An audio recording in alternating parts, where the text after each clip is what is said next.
When the economic environment becomes uncertain, we provide the truth from a breadth of perspectives to help people make decisions. We not only compile and analyze the data that moves our ever-evolving economy, we carefully craft our own to provide clarity across industries, businesses, and employment markets. We identify unique opportunities to deliver asymmetric returns and focus on capturing value created during periods of higher volatility, transforming the financial landscape together.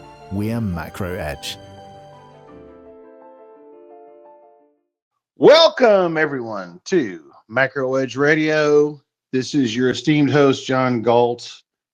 It's April 11th, 2025, and finally, X decided to let me connect to the stupid, idiotic system they have, which really is truly frustrating because sometimes it works great and other times it sucks. And today was one of those days where it sucked.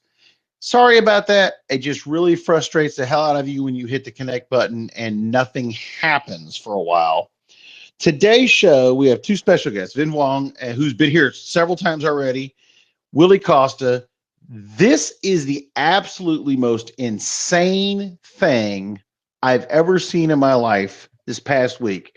And I hate to say this. It has a lot of reminders of the 1987, 2007, even the year 2000 stupidity. And we're progressing through a situation where the Fed doesn't care. The government doesn't have a clue. And today will be viewed as a major victory for the bulls. And this is just because I have a bearish predisposition and I analyze numbers. And anyone who analyzes numbers, which is why we really wanted to have our two guests on today, and that is very important, by the way. Vinh and Willie will sit there and provide some in-depth background and analysis to sit there and back up some of what I'm saying and have their own opinions because they've been on top of this market since day one.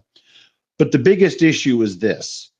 It was a low-volume rally today based on a commentary from a Fed governor who, pardon the expression, made up crap, pulled it out of her rear, and said, here, let's generate a short squeeze, just like the other day.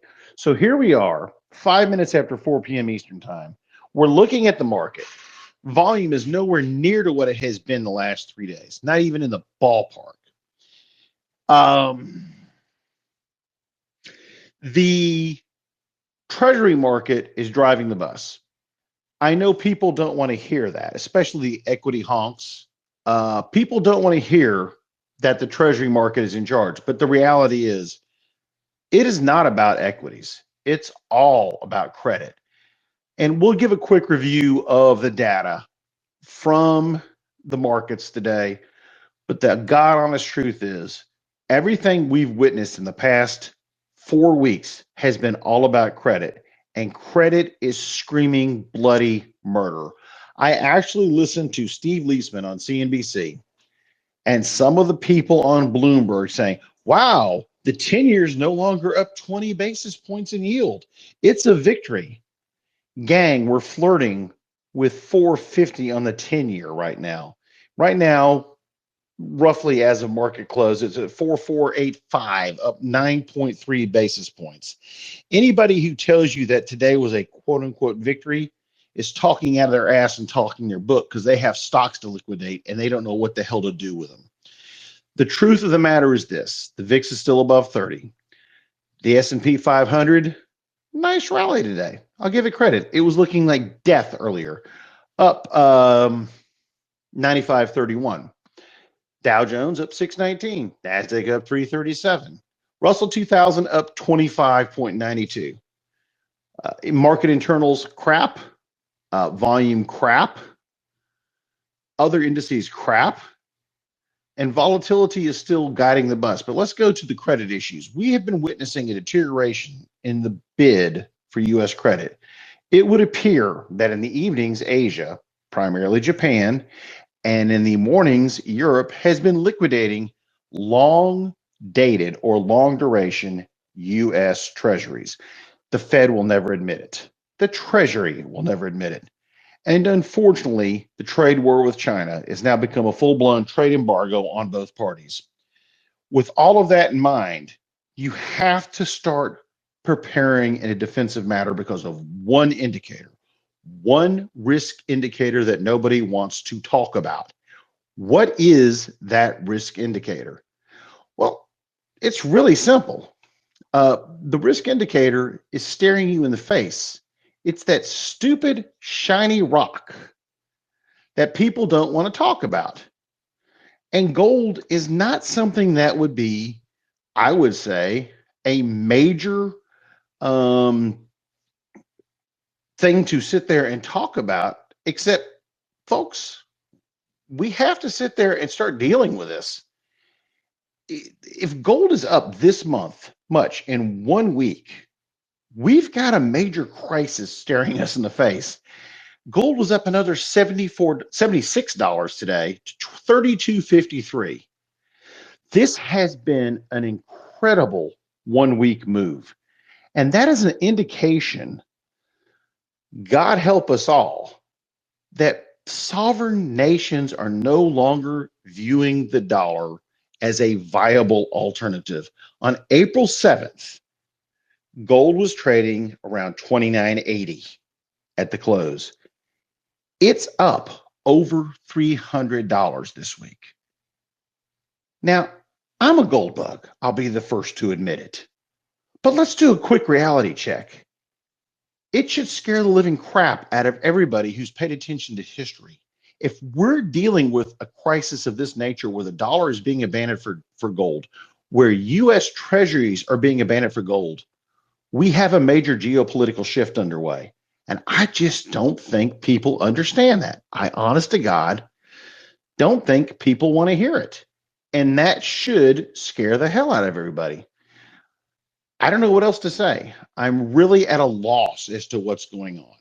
And this is the kind of situation where the American people are not going to understand what's happening until the buses hit them and the ATM machines say they're out of cash. This is the absolute craziest thing I've ever seen. And a trade embargo against our largest intermediate supplier and purchaser of agricultural goods will have massive consequences for years to come. With that, Vin, Willie, please open up and give us your take, sir. We'll give it a take. I was just I had a call with some folks at the White House today, so I had some heated conversations, put it that way. But on top of that, so you're definitely spot on. I think what's happening, what you're seeing, is the lack of trust, right? If you look at how this was rolled out, I think this is a failure of the Trump administration's rollout when it comes to this issue. I get it. You know, when it comes to tariffs, I did believe in strategic use of tariffs when it comes to national security matters. Totally get that. There are some barriers to trade. There are some issues, for example, like in Japan or other countries. Like, look, you know, if you can sell your cars here, you should allow the free market to also allow our cars to be sold there too. Let's address those barriers.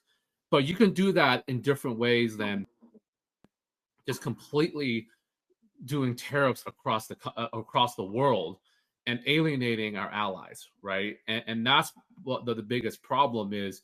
When you do that, you're already creating tension now, and you're going to lose the trust of not only sovereign nations but also your domestic holders of treasuries in the U.S. dollar, right? So that's kind of where we summed it up. I mean, we had a conversation about this last week, even prior to the announcement.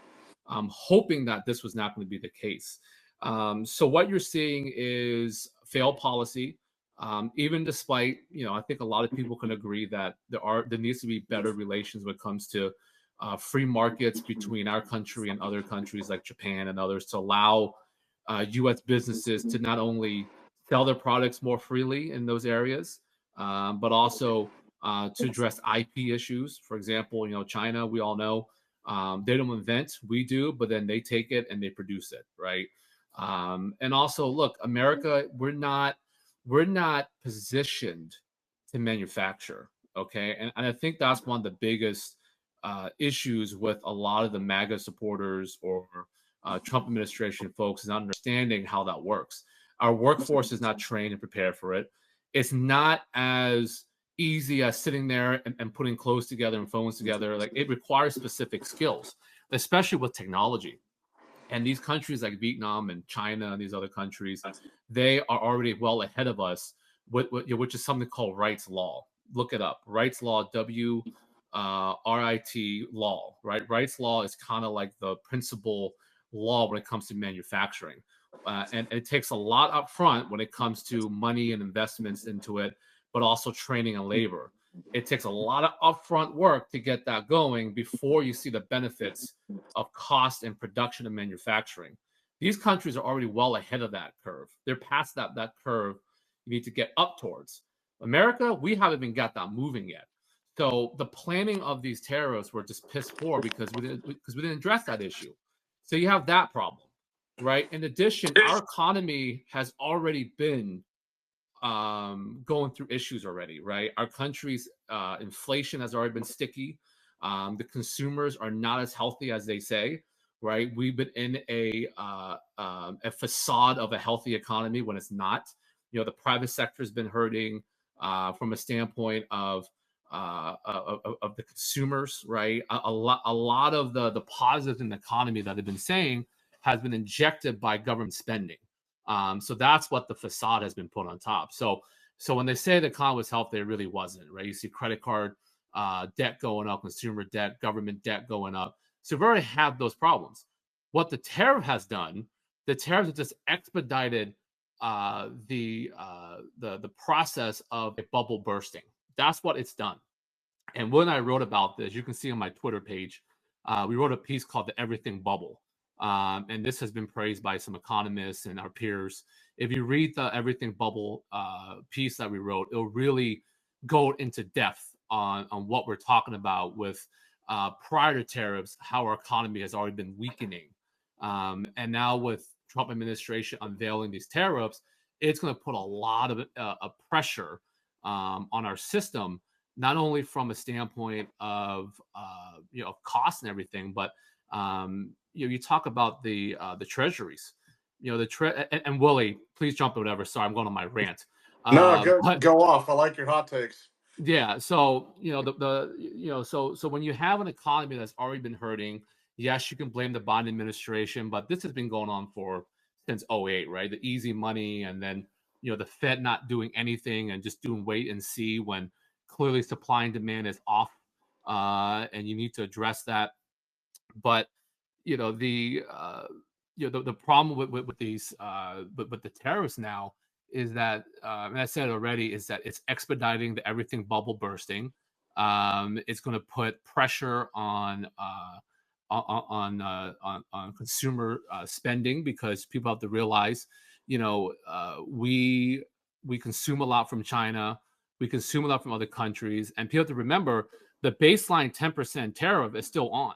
So even though there's a 90-day pause, there's still 10% on top of everyone right now, even the countries negotiating. Hey, so that's Vinh and Willie, I'm going to interrupt you. I want to interrupt you real quick because I don't want to inquire as to your conversation with the White House. Yeah. But did they seem to understand that we have a full-on trade embargo against each other with China and the impact on intermediate manufacturing and supply and what that's going to do to the Farm Belt? Did they seem to grasp that? You can generalize as much as you want, but the theory of escalation dominance, as Adam Posen so adequately posted yesterday, we don't have it in this trade war with China. No, we don't have it with India or anybody else. It's a fallacy to think that we can overwhelm their system with higher tariffs, when in reality, the dependency of the intermediaries is going to destroy us. Yeah. And now he's talking about doing pharmaceuticals. This is terrifyingly terrible policy, because it's not only going to take our supply chain down, it's going to destroy our logistics systems. Because if anybody doesn't know, we don't exactly have a large container fleet. Go ahead, sirs. Yeah, no, we don't. So I have personally expressed heavily, and Willie knows me well, I do not hold back. I don't care who you are. I don't care if we're friends. I will tell you my damn opinion, because that's my expertise. And I've been very vocal about it. But I think the problem is they're so gung-ho about America first, which I get, right? America first and the agenda. They seem to be, blinded by the reality of the facts and how the markets really work. Scott Beston's the one person I will defend. Scott has, cooled down a little bit of the rhetoric, and he's more the adult in the room. But even then, everyone seems to be afraid of going against President Trump. So that's the problem, right? Is when you worship someone even when they're wrong, you don't go against them.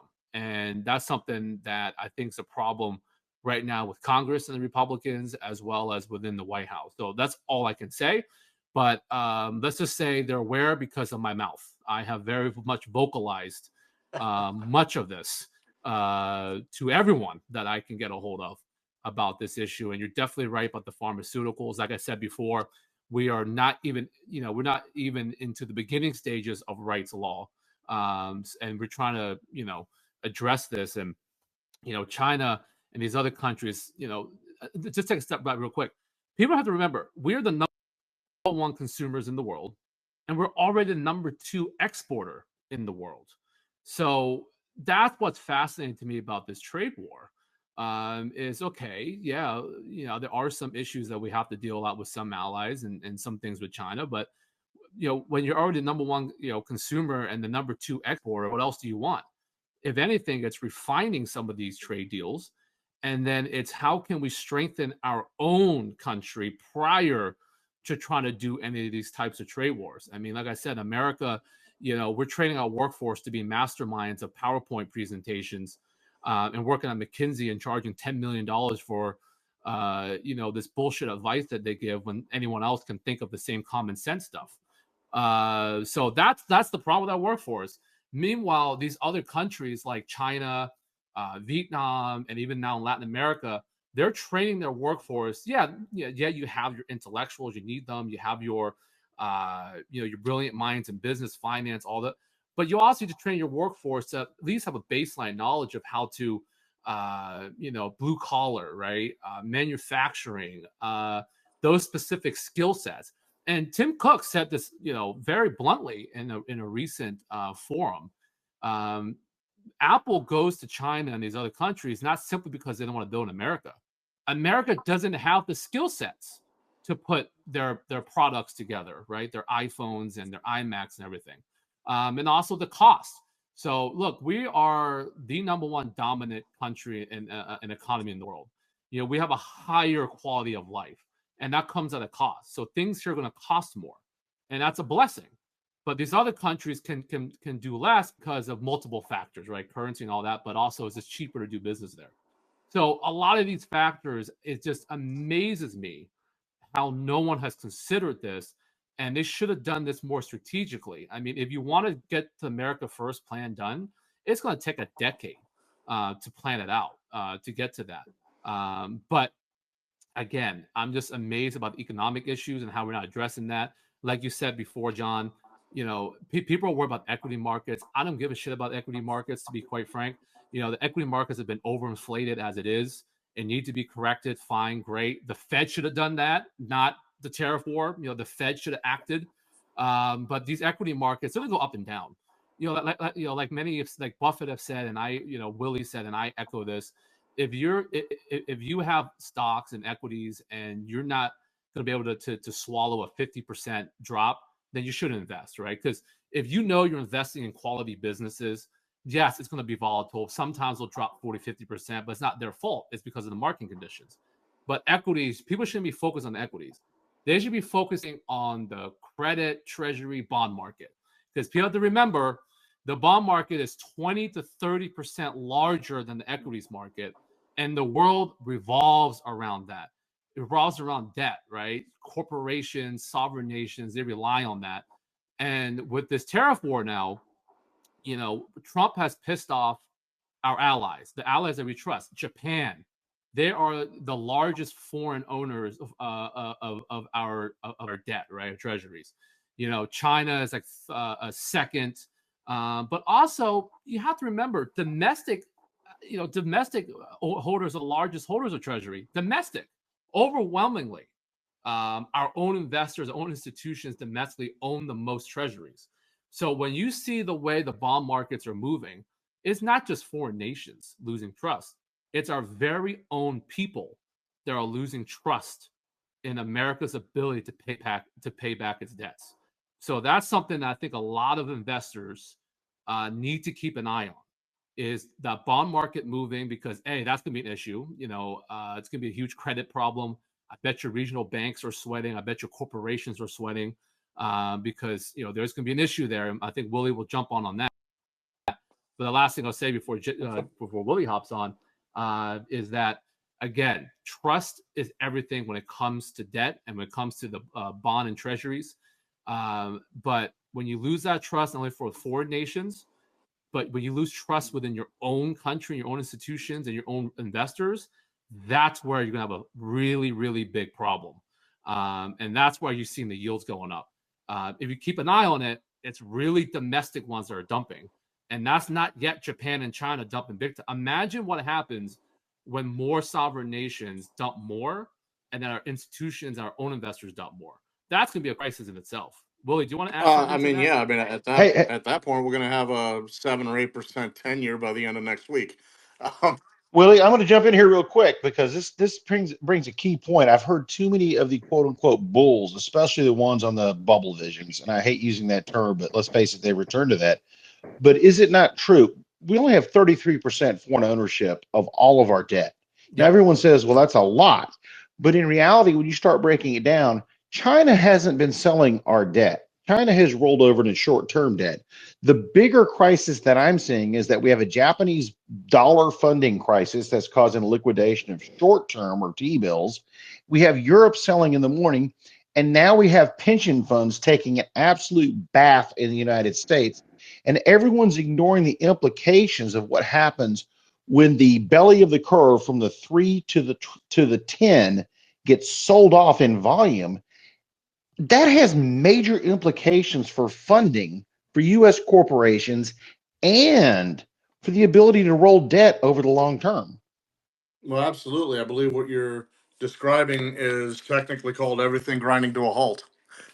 And that is going to continue being a risk until the issues that Vince so eloquently pointed out get addressed.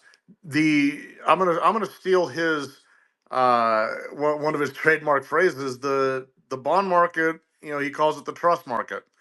At the end of the day, that's all that debt is.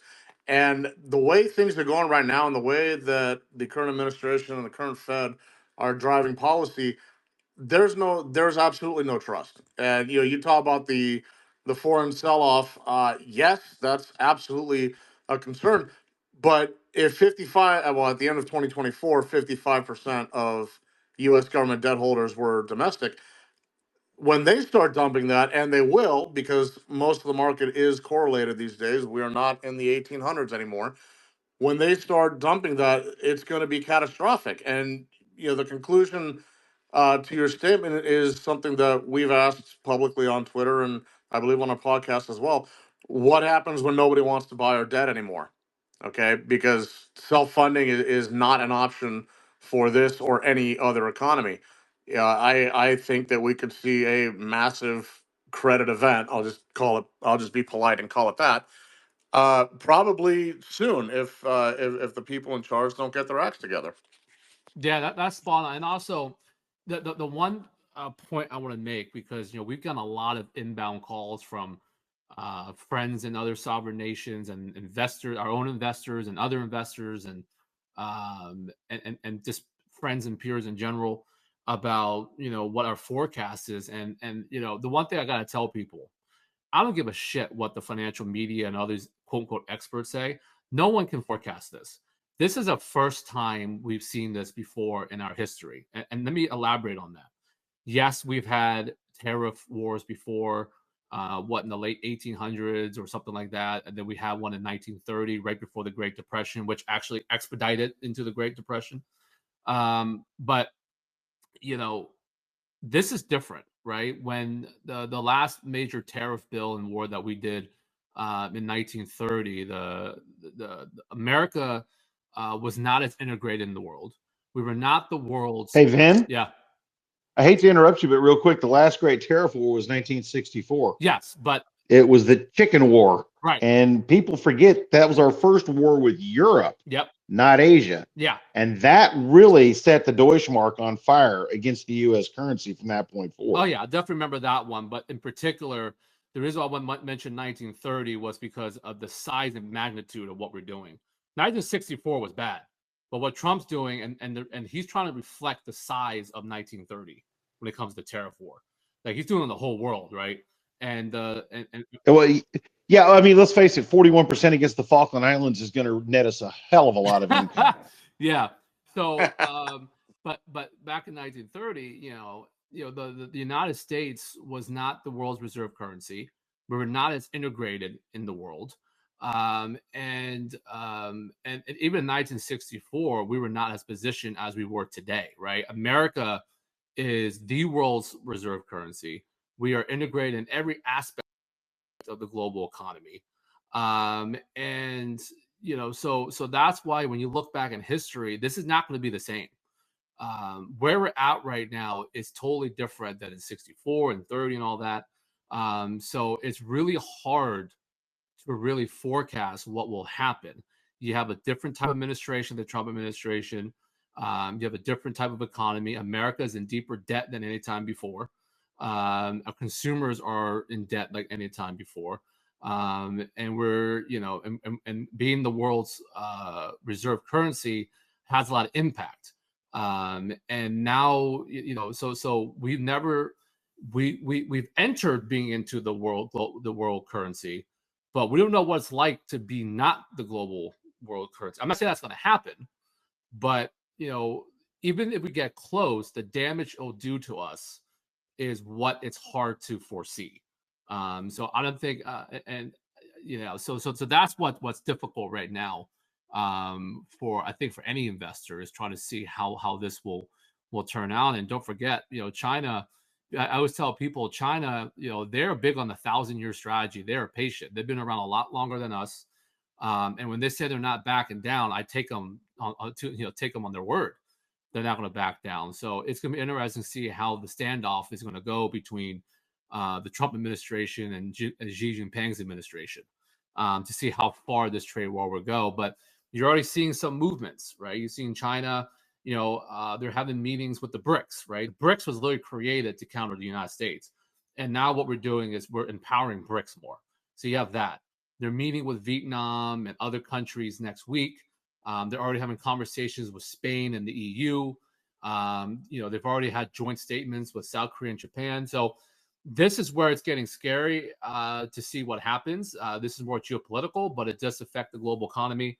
And I just don't know where this is going to head to for the United States. But Willie, you have anything to add on that point? No, I think you bring up some great points, Vin. Especially the thing about focus and time.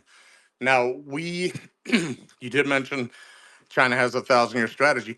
We can't seem to get 5 years ahead of ourselves. And a lot of what the current administration want to do with regard to manufacturing, it's going to take at least 10 years. It's going to take a fundamental shift in how we do business in this country, not just with our trading partners, but internally. You mentioned the need for trades and education. We're an economy of PowerPoint engineers. That doesn't happen overnight. There needs to be a fundamental market incentive, to actually shift, make a monumental shift in how we do things. Like Wall Street Journal, not that long ago, posted an article about the new millionaire class being electricians and plumbers. I mean, that's how it should be, right? If you want to be an economy that makes things, then you have to have people that actually know how. So where this ends up, I don't know. Vin, you said it's pointless to forecast. It's pointless to predict. I think that's right. But unless we do something now that's fundamentally different, do we lose our status as the world's reserve currency? Probably. And what does that mean for the dollar? What does that mean for the broader economy? Nothing good. Yeah. So unless, I'm sorry, Vin. Yeah. Willie and Vin, I got a question to lead right into this because I noticed some things that were disturbing to yours truly, who's a bit of a jerk lately, and I apologize to my readers and listeners, but I'm looking at credit issues. for the first time that I can remember, American CDS is higher than France's. The Greek 30-year bond is trading lower than our 30-year bond as far as yield. Now, when you start to bid on Greek debt and French debt over American debt, is this not an indication of undercurrent stress and an indication that we may have a potential problem? And Vin and Willie, and whoever wants to take this one, the bigger issue that I'm seeing right now is most people don't understand there's a lot of mortgages about to reset in the next 2 years at higher rates. And if we suddenly go from a 3.5% to a 7.5%, last time this happened, it was not the happy hunting grounds. Willie, please take this one. I know this is one of your favorite questions. That's one of the understatements of the millennium, I think. And no, you're absolutely right. A lot of the problem with debt is that today's mistakes are not ones that you pay for right away, and especially in commercial real estate. I know a lot of loans. I don't have the exact number here in front of me. It's on our post somewhere. A lot of the commercial real estate debt was originated in 2020 when rates were a joke. And guess what? Like you mentioned, that 5 year rollover window is pretty damn soon. I honestly, I don't know what will happen. I predict that you'll probably see a lot of what used to be stable and reliable assets marked down, probably at least 20 or 30%. I guess that's a prediction. But but no, you're absolutely right. My biggest concern is also the banks that have exposure to a lot of this debt. We all remember what happened with Silicon Valley Bank, and it almost caused a cascading chain of failures. Uh, if you look at the data, there are dozens of banks that are exposed, 300% of their tier one core equity to commercial real estate. Like, that's staggering. You have Jamie Dimon just this morning, famously, Mr. Understatement, saying that, he expects the banking industry to have uh, hiccups, and urges, holding on to liquidity to cover potential losses, to throttle lending. You don't just have a onesie twosie failure. This is a fundamental failure of our credit market, and you're absolutely correct. If this thing bursts, well, I think you said that wasn't the happiest day. I'm going to stick with that understatement. It's going to be catastrophic. And don't forget, on top Okay, of Vin, that, before you jump in, just real quick. hey, Vin, real quick. Yep. I'm going to plug this in because I need to plug macroedge.net/ozone, macroedge.net/ozone. Subscribe for a 2-week free trial. Then plug your website so people can get your investing insights, you or Willie, because this is the most critical time that I've seen since December of 2007. And if people need to find out how a fund manager who knows what the hell they're doing is behaving, this is your chance. Please plug it to our listeners. Yeah, so you can follow me on X, which is you'll find me at the Vinh Vuon. You also go to garrisonfathom.com, and you can find all of our insights there. And you can follow Willie at the Willie Costa. So just follow our X accounts, visit our garrisonfathom.com, and you can subscribe to our newsletter as well. And we publish quite frequently our white papers and our insights, and we don't hold back. So we appreciate the plug there, but hopefully it helps people. We're going on, and we're going to be much more vocal when it comes to investment matters here soon, as we digest what's going on. So garrisonfathom.com. Follow Willie and I on X at the Vinh Vuon and at the Willie Costa, and you'll find us. Vin, do you think people understand what it means for the United States to have a sovereign debt crisis like some emerging nation that's single A crap hole? Or Argentina would be an step up for what we're facing. I'm thinking more of along the lines of an Ecuador or a Panama, et cetera. I mean, we're really facing the Thailand situation from the Asian tiger crisis. Yeah. And Argentina, I mentioned Argentina because they're a great model of how to make a comeback. I was just there last week, and their comeback is pretty amazing. But no, I don't think so, because, America has been despite all the issues that we've had, right, 08 and 87 and dot-com bubble, Great Depression, we've always gotten through it, right? And that's because we're a young nation that was growing. And we have never even, because of our size and our growth and our dominance, I just don't think people can grasp the fact that America can have a sovereign debt crisis. It's unimaginable. So my answer is no, just simply because of the status quo of America and the dominance. And plus the simple fact, look, when you have the most powerful military in the world, that also plays a huge role. So yes, people can't fathom that, but we also have the biggest, baddest military, and I think that's what's saving our ass in many times. It's people knowing the fact that we have that military that backs it up. But no, John, I think there's some people in Wall Street that understand it, more realistic ones that understand that this could be an issue, but I just don't think many can grasp that right now, even when they should, because again, we're a young country. People forget that there's been countries out there way longer than we have, and I think we're going through a major shit chapter coming up, as I say. That's going to come up. That's going to test our country quite a bit. I think that's putting it mildly. Yeah, I mean, what do you think, Willie? Well, I mean, so has the U.S. ever defaulted? Technically, yeah, but if you look at the history, like 3 of them in the 20th century were all about redemption of gold and silver certificates. That doesn't count anymore. Have we ever defaulted the way Greece defaulted, or like you said, the Asian tiger crisis? No. And despite what people on Wall Street and elsewhere like to pat themselves on the back with their so-called expertise, I don't think anybody has a damn clue how to handle it.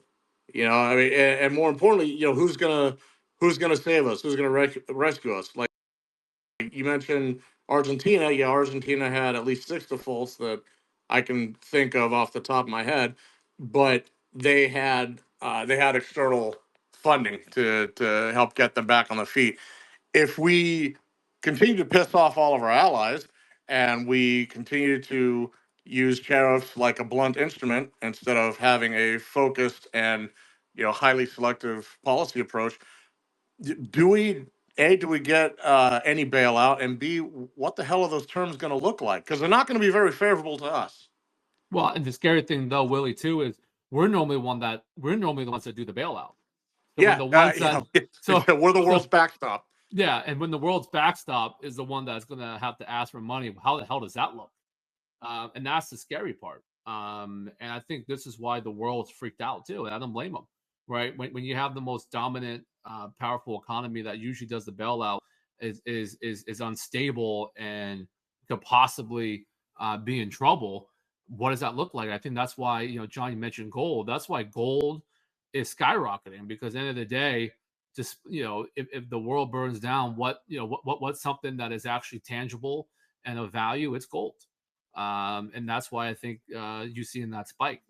Absolutely. Well, it's not just the spike, Vin, it's the correlation. Gold and the S&P normally go opposite each other because gold is a hedge against the stock market, but we've seen the S&P correlate with gold up to over 0.9, which is insane. The last time we saw that was post 07, and we saw that for a bit in during COVID, but lately it's been running up in almost in tandem. It should be terrifying. Yeah. Well, I want to throw this back out to you guys because there's another question here, because I'm a history geek and I love you guys to death because you understand exactly where I'm coming from. In 1965, it was the final death throes of the United Kingdom and the British Empire. And they had a major financial crisis, and gold on the London market and overseas spiked up. Of course, we had a fixed rate to accommodate our gold standard. I don't think people understand that when an empire goes into decline, the rest of the world is going to grasp onto one thing that they know is a sure thing. And for 4,000 years, gold has been the only universal currency. This is not a plug for gold, boys and girls. This is an observation. When you see that kind of action, do you think people are actually starting to swear off the dollar, swear off long-term U.S. debt, and adopt gold as a replacement as a global currency? I know. I'll answer first. Yes, it is, and when usually when you see that sort of thing happens, it's a yes, but also you can't blame them. We've been a source of confidence and exceptionalism for the world, but lately we've been acting like we're going through going through a bad breakup with something, that we're having some issues. And when you see that, of course you're going to have people going to try to go, okay, maybe we need to have a backup plan. And I think that's what's happening. We have a president like President Trump, who can change his mind within minutes. That uncertainty is causing people to shift. And again, markets love stability. Anyone loves it's not just markets, right? People in general need to have stability. You need to know, okay, look, this is my routine. There's safety. There's something there. There's comfortability. And we're losing that right now. There is no, you don't know. Trump could tweet out something in 30 seconds that could completely alter. And you don't know what Xi Jinping's going to do, right? So the instability of America, when normally we're consistent, right? Despite the presidents in the past, whatever you think of them, they at least gave some comfort of knowing, okay, this is their policy agenda. They're stable. They have consistency in what they're saying. And we can rely on them despite what's, the internal fighting that's going on. Now, I don't know. And that's what the problem is. Willie? I think you're spot on, and I don't think it's just hypothetical. So if you look at the Wall Street Journal, they stated late December of 23, 20% of global oil trade that year was settled in currencies other than the dollar. Okay, Russia and China, as of 2 days ago, are doing energy trades in Bitcoin. And there's not a pro crypto, anti crypto rant. I don't really care where people put their money. That's their business. But you do see a global push to unhook from the dollar in any way you possibly can. And the problem with this, we got a taste of what happened in '97 with the the bat collapse. The difference is that now we're a hell of a lot more interconnected. And, what Vin mentioned earlier about, playing nice with our allies becomes even more important. If you're going to be the world's reserve currency, you better freaking act like it. Okay. Or people are going to find other ways of conducting business and cut you out. And we're already seeing that, for the last couple of years. This is not hypothetical. And I don't see this going down or decreasing in any way for the foreseeable future. Yeah, and to add to that Willie and too, Vin, real quick, Vin, before you add to that, I'm going to throw something out. China has made their policy abundantly clear, and Xi has said we will no longer pay attention to any threats or tariff actions from the United States. It would appear that they're willing to accept a de facto dual trade embargo, trade war with the United States, knowing full well, and I once again refer to that Foreign Affairs article from Adam Posen, folks, and numerous others about the supply chain. And I wrote about it also, by the way, about a week ago. And you can read it on macroedge.net. I'll plug our own place always.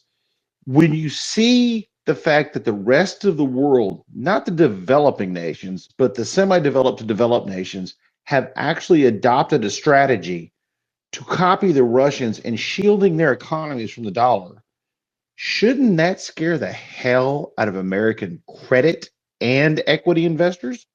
yes, it should. And to add to that, John, people have to realize how the world's been working in the past decade. And Willie and I see it firsthand. And Willie and I, in the first Trump term, we got the president and the administration to sign an executive order to loosen restrictions and to ease trade and investment domestically and foreign on critical and rare earth minerals. All right. Why is that important? Critical and rare earth minerals are in everything.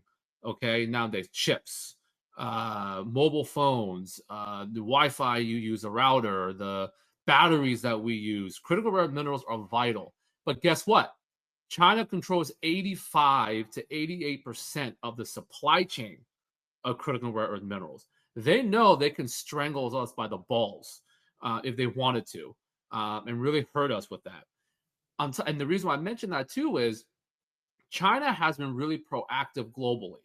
The problem in the United States is we haven't invested seriously overseas, and our own bureaucracy has fucked us. Okay, we travel the world a lot. China has made a lot of investments through African nations, other parts of Asia, through Latin America, even as close as the Caribbeans, like in Jamaica and sorts. They invested with Mexico and Canada. So, and even parts of Europe, even Europe and them have a strained relationship that can change. So, China, the reason why they're not as worried, despite us being their number one consumer, is that they can activate now their relationships and investments that they made over the past several decades, especially the past 2 decades. Because you go anywhere, you go to Ghana, you go to the Congo, you go to other parts of Africa, you go to Chile, Brazil, all these places, the amount of investments China has made has been substantial, right? So they've been laying the foundation for something like this for a long time. And then not to mention, like Willie said, crypto, right? Now you have crypto, the ability to do transactions through different payment platforms is there. And don't forget, they created BRICS. BRICS was just created recently. And BRICS was created for the ability for these nations to be able to work together and not rely on the US dollar. So all we've done is not only ignite what we call the everything bubble bursting for America, which you can read on my Twitter page and GarrisonFathom.com, but we've now forced our allies to work with China and BRICS even more so. Because again, China also owns the debts of many of these nations that they partnered with throughout Africa, other parts of Asia, and Latin America. So there's that factor. And, Willie and I have expressed this repeatedly to the economic advisors of multiple administrations. And it just baffles us that they haven't thought about this. They talk about how they're playing 4D chess, but they're just playing checkers at this point, and not understanding this. This monumental issue that we're going to face that China doesn't give a shit about now because of that. They're going, well, look, why should we bother when now we can build strong relations, grow BRICS, and when we want to, we can squeeze the United States on critical rare earth minerals, penicillin, all these other things that the United States rely on, going forward. Willie and Vin, I'm going to throw this out, and Willie, please take this one when I give it to you. Yesterday, our president signed an executive order revoking the water conservation garbage inside showers and stuff like that. Now, just for pardon the expression and wording here, people, shits and giggles, I said, well, let's go to Amazon and look up the top 10 shower heads by sales in the United States, including name brands. And Willie, what do you think I found? I'm going to guess not a whole lot of made in the U.S. That would be 0.0, as Dean Wormer once famously said. Damn it, Not I was one lacking damn confidence in my shower answer. head. Well, you were correct to think about it, though. I mean, I can't blame you, but not one damn shower head, Delta, Moen, you name it, is made in the United States. Now, don't you think that shooting yourself in the foot before you buy jogging shoes made in the United States is not the wisest of policies? I think that's the understatement of the century. And this is one of those times where you need to, not you personally, everyone needs to listen to Reagan's speech about free trade and the importance of free trade, where he explicitly mentions, if your boat's taking on water, it doesn't do anyone any favors to keep shooting holes in it. I think, okay, first of all, I agree with it, whatever. It's kind of a stupid thing to focus on right now. Like, we have much bigger problems to solve than showerhead GPM flow. But I don't know if this is just a distraction or if this is meant to, get the public, get the markets to look over here, while they drop an atom bomb over there.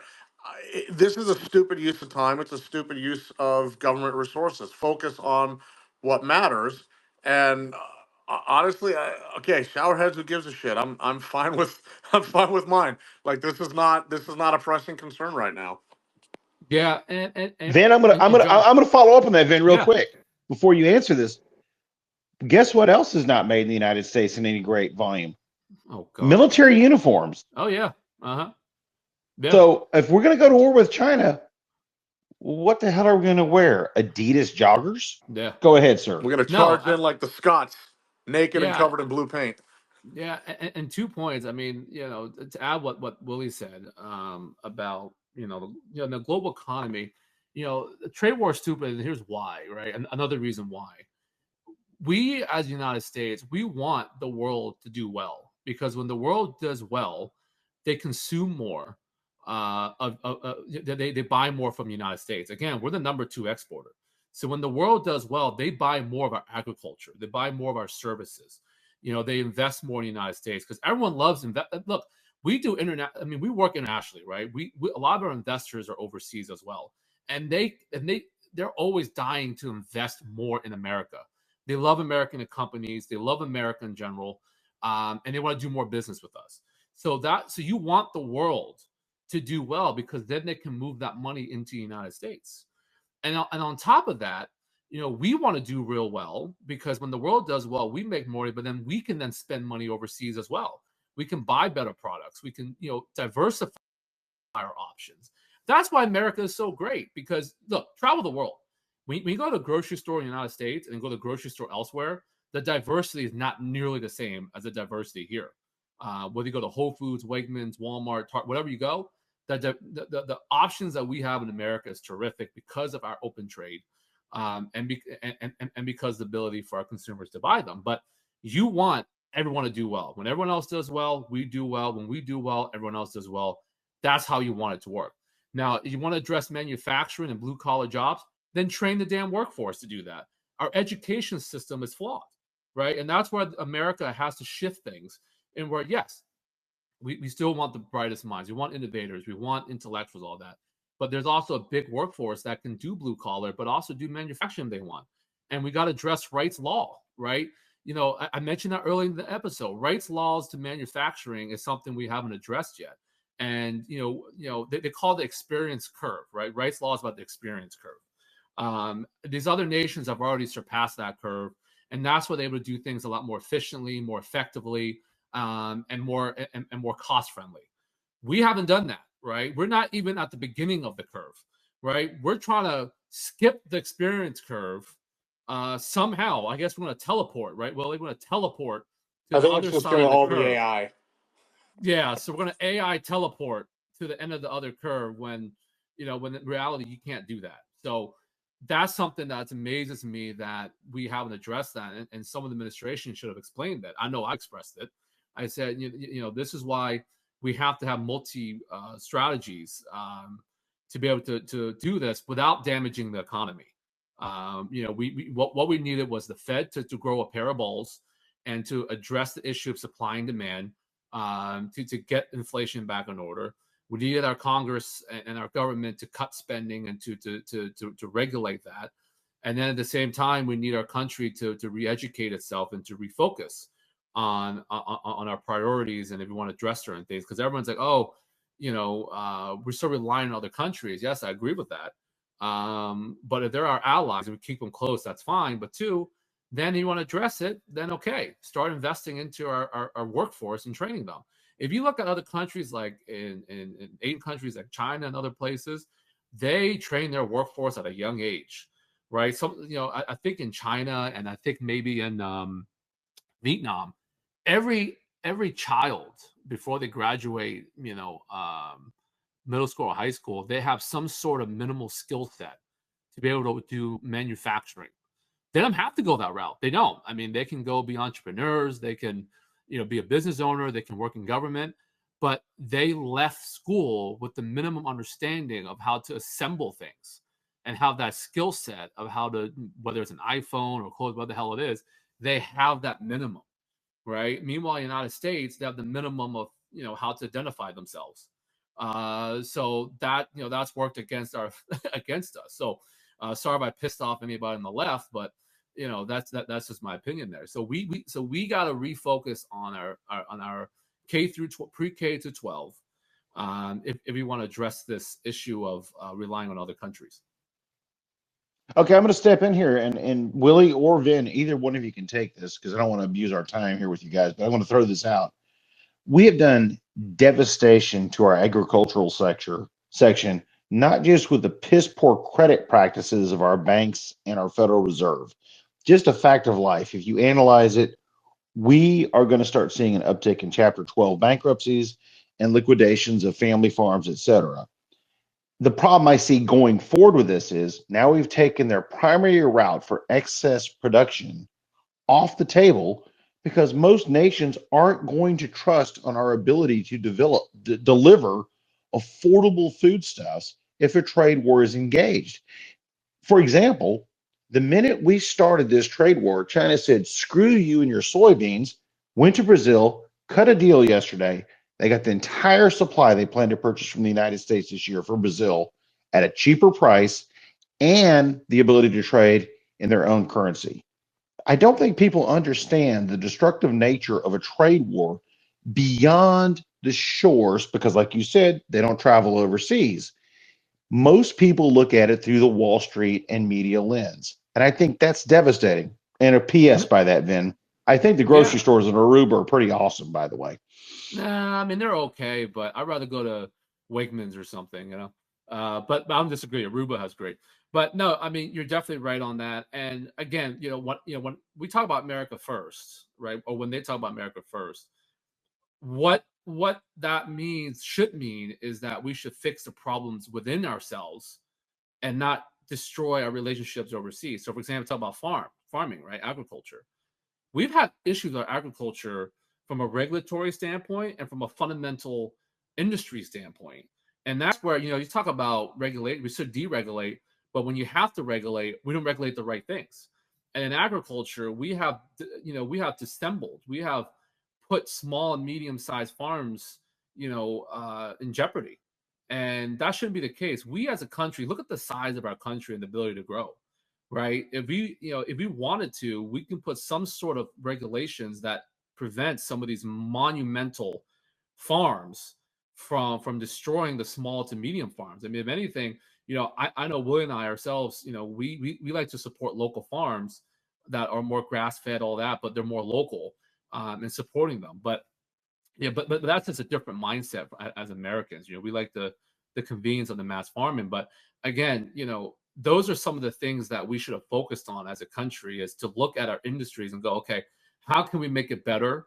How can we fix these issues and not put them in jeopardy from selling to other countries? And that's going to be a real big problem going forward. And it's not just agriculture; it's going to be other industries and and put them in jeopardy. And it's going to be fascinating. You saw, I made fun of the service industry, in which deservingly so, but the DoD has just cut I think like $5 billion worth of service contracts from McKinsey, Accenture, Booz Allen. So there's going to be a major reckoning, because not only is the U.S. cutting that, but when we're starting to tighten up, corporations will cut that, but sovereign nations will. I mean, people forget a lot of countries and companies overseas use the services of domestic companies here, right? Accenture, McKinsey, Deloitte, all these guys have major offices overseas. So what happens when they contracts get in jeopardy? And then what happens to that workforce? And that workforce has no fucking clue how to do anything else. So those are the things we got to look at. The trickle effect of this trade war and tariffs that is just senseless. Again, America first, to sum up, should have been focused on fixing our own issues and keeping our allies close, and not America first from a standpoint of, oh, we got to make everything here and we're going to fuck our allies and put us in a bad position. Willie, before you jump in, I'm going to make a quick comment, Vin. Number one, if you're getting rid of McKinsey, it's like stepping in dog shit and wiping your feet on the curb. You're not losing anything. Yeah. Willie, I'm going to start wrapping this up because, one, your time is perfect. You guys have hit every home run there is in the park. So let's go back to the financialization issues. And I think the biggest issue I'm seeing right now is what's happening to the bond market. And I think that most people think that equities drive the bus, and the American people have been so poorly educated as to how our financial system works. They hammer and hammer and hammer and focus on the flash that they miss the crash. And at this point in time, with CDS, ABS, everything under the hood, the plumbing starting to rot, what is your biggest concern in the next 2 weeks? Now, I know Easter's coming up, so a lot of people, and folks, if you don't look at charts, you don't understand this. At noon today, anybody with real money went on vacation. Next week is you got Passover and you've got Easter coming up. Anybody who can make a financial decision says, screw you, I'm going home. They're in St. Bart's by tomorrow. But after Easter, we start seeing some major implications rolling into the market. And that is what concerns me, is that people don't understand. There's a pause. There's the cheerleading by the administration. And I've got my own problems with Trump and his approach to this. And thank God you guys spoke to him. I hope they listened. When it comes to credit, what is the larger issue? And then, Vin, I got a follow-up question for you. Well, go ahead, Vin. No, go ahead, Willie. I love your commentary on bond market. Yeah, I'll try to keep it PG-13. So Please don't. well, the big issue with the credit market, I'm going to say, is liquidity and exposure. Okay, and it's not just can you borrow; it's what it's going to cost to borrow. And on the funding side, on the originating side, the amount of exposure that these banks have to things that we've already talked about, to commercial real estate, to delinquencies and defaults. Yeah, the buzzwords from 2007, 2008 still matter now in terms of auto loans, in terms of FHA, in terms of subprime. Yeah, everyone says, "Oh yeah, but that's just subprime. It doesn't matter." It matters when it kneecaps the rest of the economy. Okay, that's the big threat I see, is the risk of correlated defaults, of correlated delinquencies, of banks getting caught with their pants down, which you've already seen happen. And I don't mean 20 years ago, I mean like 2 years ago, because SVB wasn't the only bank that failed, right? They took down a few others with them. When you get this sort of interconnectedness and you get this cascading effect, you don't need to go abroad to have a financial contagion. You asked, what do we make in America anymore? Well, we make financial crises, is what it comes down to. So yeah, for my 2 cents, which could be all the dollars worth here in a couple weeks, those are what I see as the big threats. Vin, I'm going to follow up with you with a different question because it twists right into this. When we're no longer able to finance our debt, and by the way, from what I'm reading in my reports now, I haven't looked through everything today, but from the past week, there has been almost zero corporate paper issued other than rollovers of ABS and short-term debt. In other words, no new junk bonds, no new speculative issues, etc. When we stop financializing our debt for company functions or expansions, is that not the biggest red flag in the room? And why the hell are equities still acting like nothing is wrong? You would think that the pressure on funding would be the number one issue, no matter what the hell the big banks reported today, no matter what Steve Leisman and all the other morons on television said. I think we're about to see not a repeat of 2008, but something far worse, akin to the shift in the American economy when we went off the gold standard or Britain fell apart. It seems to me that we're in a historic shift and nobody seems to recognize it. Well, the problem is you have too many fucking finance bros that are grandfathered in and have no damn clue what they're doing. So that's number one. And we see them every day. So, God bless them, but a lot of them have no fucking clue what they're doing. But no, you're right. I mean, it's going to heavily impact GDP. I think the biggest thing people have to look at is earnings, not Q1, but we have to look at Q2, Q3 earnings this year, and that's going to reflect a lot. And the reason why you're not seeing a lot of the corporations do anymore is just simply because they're scared. I mean, corporations are scared about contraction. So that's going to affect GDP. You're going to start and listen, we've already been seeing corporate layoffs prior to the tariffs. So you're about to see more layoffs. That's going to happen. So that's going to play a factor into the economy. And then, and the big concern is, okay, we already have the everything bubble we talked about, but how much worse is it going to get? Because we have more people laid off, less job openings, because again, people are going to grind to a halt until they figure out what the hell happens. In the meantime, the shift does not stop from there. And that's a concern. The shift is still moving while all this is happening.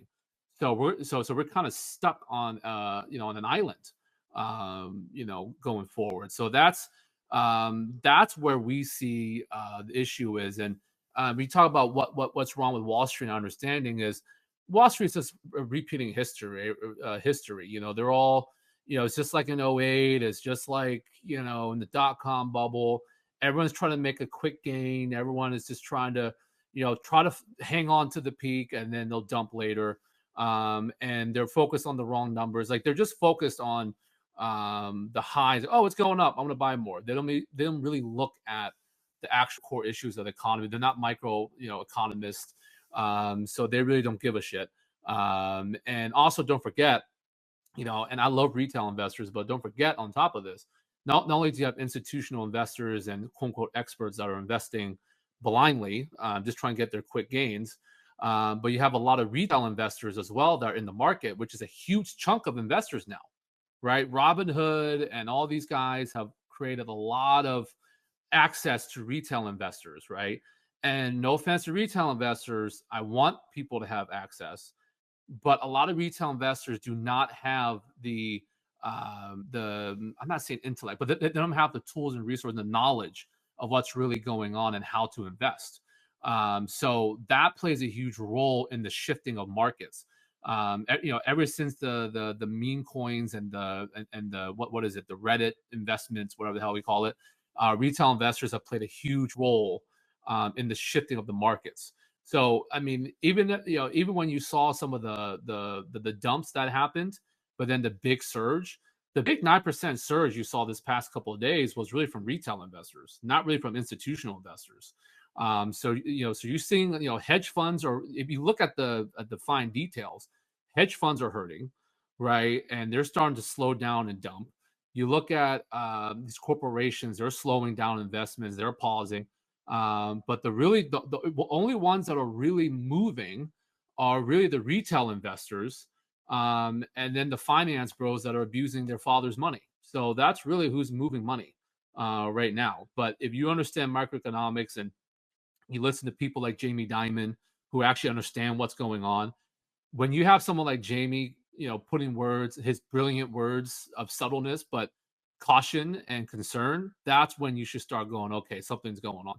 And Jamie has repeatedly said that in his annual report, in his earnings call this morning. And he subtly has said there's a credit risk right now, there's a contraction risk, and everyone needs to be prepared for it. So hopefully that helps answer that.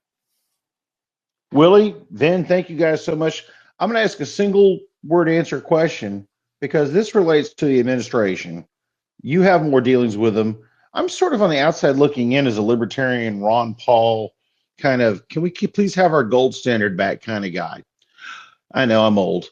I can't help it. I love especially Senator now. Paul, by the way. He's a good friend. Yeah. We love him. Rand Paul is fantastic. He's a great reflection of his dad. So with what's happening in the economy and the economic situation, and please pick one word. Is it arrogance or ignorance? Navarro, I'll say, is arrogance. Go ahead, guys. Agreed. Willie, go ahead. I'm going to go with ignorance. Vin? Arrogance. Wow. There you go, folks. This is what we're up against. Now, listen, you can go to macroedge.net/ozone, get a 2-week free trial. macroedge.net/ozone, get a 2-week trial. However, Vin actually manages money, actually makes things happen. Vin, plug your website. Willie, thank you so much for joining us today. Let us know where we can read your works and everything else. You guys were absolutely fantastic and the kind of Friday afternoon information we need after one of the most tumultuous weeks since 2008. And I'm not just saying that for the hell of it, folks. Thank you for having us. You can Thank you visit for having us. GarrisonFathom.com. You can follow me at the Vinh Vuon, and you can follow Willie at the Willie Costa. I just replied to the thread of this event, and you can find me on there, and I'll link you to Garrison Fathom and to Willie. Thank you for having All us. right. Thank you, Vin. Thank you, Willie. And thank you to all of our listeners and supporters of MacroEdge Radio and MacroEdge.net. Next week, God knows what's going to happen, and God knows who we'll have on, because you know what? We could just be staring at a black hole where the Federal Reserve sits, because for some reason, Navarro has some sort of hard-on for Powell, and it's not his fault. This is all self-inflicted. For MacroEdge Radio, this is John Galt speaking. Good night now.